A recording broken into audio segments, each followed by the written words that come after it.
చోటు నీవే యేసయ్యా. నా జీవితాంతము నిన్నే స్తుతింతును, నే బ్రతుకు దినములు నిన్నే స్మరింతును. ఏ రీతి పాడను నీ ప్రేమ గీతము, ఏనాడు వీడని నీ స్నేహబంధము. Praise the Lord. ప్రభు అయిన యేసుక్రీస్తు నామములో మీ అందరికీ శుభములు కలుగునగాక. ఈరోజు మన ధ్యానాంశం 1 కొరింథీలు 11వ అధ్యాయము 29వ వచనం. మన ప్రభువుకు శరీరమును వివేచింపక తిని త్రాగువాడు తనకు శిక్షావిధి కలుగుటకే తిని త్రాగుచున్నాడు. ఇందువలనే అనేకులు బలహీనులను రోగులనై ఉన్నారు, చాలామంది నిద్రించుచున్నారు.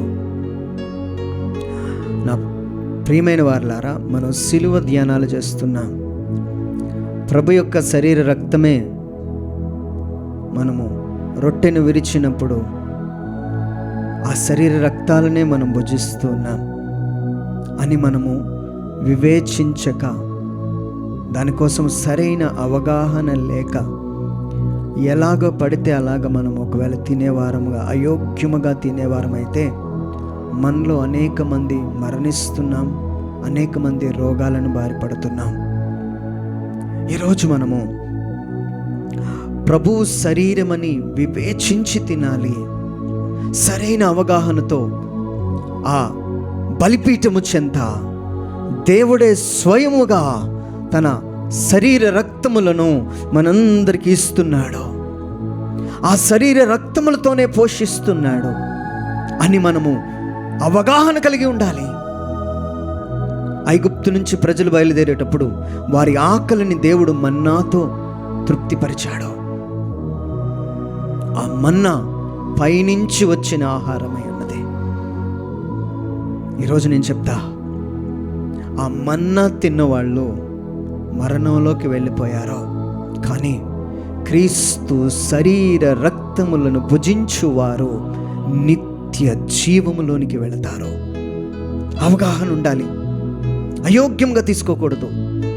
యూదా ఇస్కరియోతు ఆ బల్ల దగ్గర దేవుని రొట్టె రక్తమును అందుకున్నప్పుడు ఆయన చాలా అయోగ్యముగా, మనస్సులో ఒకటి ఉన్నది, డబ్బు మీద ఆశ కలిగి ఉన్నాడు. మనసులో ఒకటి, దేవుని అప్పగించాలి అనే ఆలోచన. అయోగ్యంగా తీసుకున్నాడు. ఒక దురాత్మ ఆయనలోనికి ప్రవేశించి మరణమునకు దారితీసింది. ఈరోజు జాగ్రత్తగా పరిశీలిద్దాం.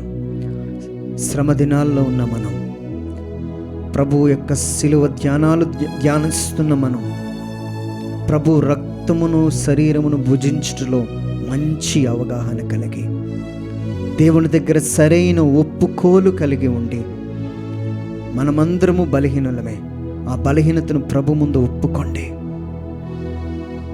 ప్రభు దగ్గర పశ్చాత్తాపడి, ప్రభువా నువ్వు నాలో లేకుండా నేను బ్రతకలేను, నాలోకి రా ప్రభువా, ఒక్క దినమైన నేను విడిచి ఉండలేను అని నీ భారమైన హృదయంతో ఆ ప్రభు శరీర రక్తాలు తీసుకుంటే నిత్య జీవంలోకి వెళ్తాం.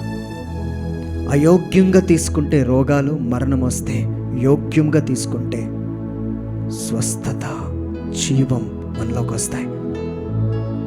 నిజంగా చెప్తున్నా, ఒకానొక సమయంలో ఒక భయంకరమైన నొప్పితో మా తండ్రి బాధపడుతున్నప్పుడు ప్రభు మాకు దర్శనములతో మాట్లాడి చెప్పిన మాట, ప్రభు శరీర రక్తాలను 7 రోజులు తప్పనిసరిగా మంచి యోగ్యంగా తీసుకుంటే ఆ నొప్పి నుంచి నేను విడుదలిస్తానని నమ్మండి. 3 రోజుల్లోనే ఆ నొప్పి నుంచి దేవుడు పూర్తి విడుదలిచ్చాడు. ఈరోజు యోగ్యమైన శరీర రక్తము మన రోగాల నుంచి మనకు విడుదలిచ్చునుగాక. యోగ్యమైన శరీర రక్తములు మన పాపములు క్షమించునుగాక. నిత్య జీవంలోకి వెళతాం.